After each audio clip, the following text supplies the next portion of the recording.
Do you ever look at someone and wonder, what is going on inside their head?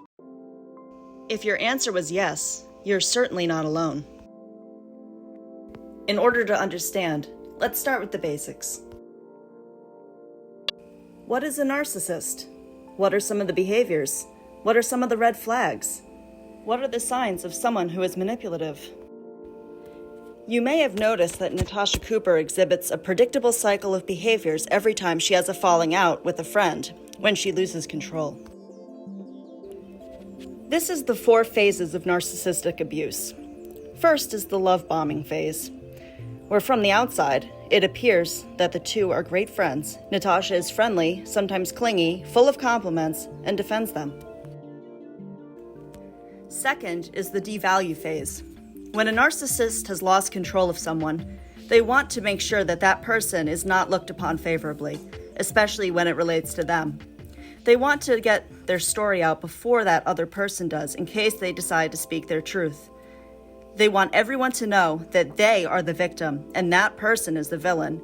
They have no issue lying, twisting, and telling only half the story. They make the person out to be a horrible person. They do whatever it takes to be sure that that person looks as bad as possible. Sound familiar? When a toxic person can no longer control you, they will try to control how others see you. The misinformation will feel unfair, but stay above it, trusting that other people will eventually see the truth just like you did. Next is the discard phase, where you are no longer of use for content or drama, and usually is the point where you get blocked. Lastly is the hover phase, which is where the abuser comes back to re-establish contact, usually with an ulterior motive in mind.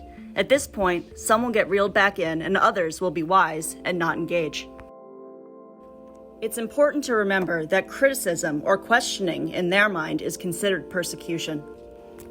Remember, the things that narcissists hate the most are boundaries, being ignored, being questioned about their behavior, seeing victims engage in happy, healthy relationships, not having control and power, and becoming irrelevant, and of course, being wrong. Join me tomorrow in part 2, where we will be discussing how these behaviors create a cult-like environment. Thanks for watching, and if you enjoyed this video and would like to see more like it, please consider giving it a thumbs up or subscribing to my channel. Thanks.